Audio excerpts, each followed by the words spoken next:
Another week of the NFL season just passed by, and to be honest, this week wasn't as bad as the other weeks injury-wise, but there are still some injuries that I really want to talk about in this video. So today I'm going to be talking about the most impactful injuries in week 9 of the NFL season.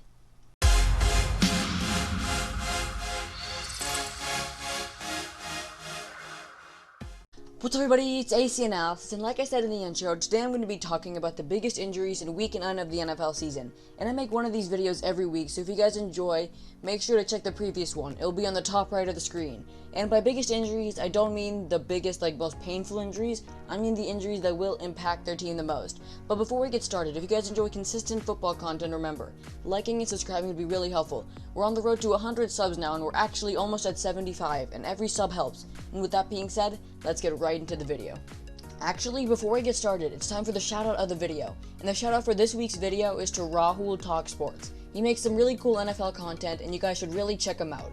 And I was pleasantly surprised this video how many people commented down below. And if you guys want a shout out, make sure to keep commenting down below to have your channel shouted out, and we can help all of our channels grow together. And with that being said, let's actually get into the video. The first injury I'm going to talk about is to the Dolphins' up-and-coming wide receiver Preston Williams. And in the Dolphins' shocking win to the Arizona Cardinals, in the third quarter, Preston Williams had a foot injury and did not return. So it's not exactly confirmed yet how long he is going to miss, but he has been put on IR, which does mean he is going to miss at least 3 weeks, which is unfortunate since he really was being shown as one of Tua's favorite weapons. Like in his first game with Tua, he had 4 receptions, 60 yards, and a touchdown. Really playing like a number 1 receiver for the team, and putting Devontae Parker in the backup role. With Preston Williams on the bench now, I really need to see Devontae Parker step up, because first of all, I picked him up for fantasy and he's not really doing anything for me. And second of all, because this year there were such high expectations for Devontae Parker. He finally blew up last season, and this year he really isn't doing the same. The Miami Dolphins look like a legitimately good team, and a lot of it was thanks to Preston Williams, who I do believe was very underrated. But the injury to Preston Williams will hurt the team, and another wide receiver will need to step up. The next injury on our list is one that I really don't have much information about, but that is to the Jaguars wide receiver / running back, I'm not really sure, Laviska Shenault Jr. I'm pretty sure I pronounced that wrong, and if I did, you can leave that in the comments below.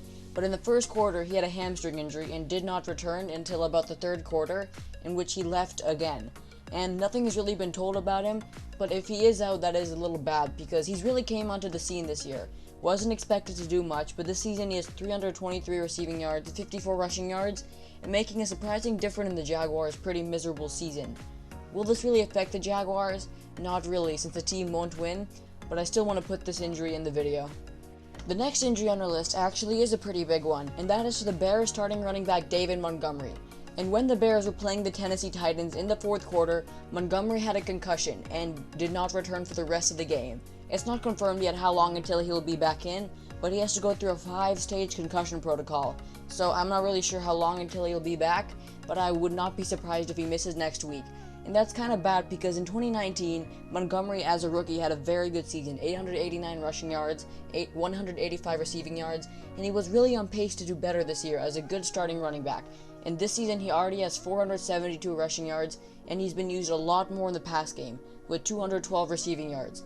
So Montgomery, besides Allen Robinson, is really the team's main weapon. So if he's out for even a little bit, it will affect the team. But if, let's say you have him in fantasy, I would suggest that you still keep David Montgomery, because he's not going to be out for too long. The next injury on our list is a not-so-serious injury to a very serious player, and that is to the Bills' starting cornerback Tre'Davious White. And in their win against the Seahawks, in the fourth quarter, Tre'Davious White had an ankle injury and did not return for the rest of the game. And this is bad because he might miss next week. We're not sure yet if he will miss next week, but he might. And the Bills' next week game is against the Cardinals, a real pass-happy team, and a team that really likes to chuck the ball downfield, which Tre'Davious White is really helpful for, since last year he really came into his own, playing really well, and then in 2020 he really kept up that pace, showing that he is one of the top 5 cornerbacks in the NFL. And the Bills have some secondary issue, since also Josh Norman is also out with an injury. He might return for the week, but again, they will not be healthy and 100% for the Bills' tough pass game matchup against the Cardinals. And by the way, I am going to watch that Bills-Cardinals game. That sounds so fun to watch.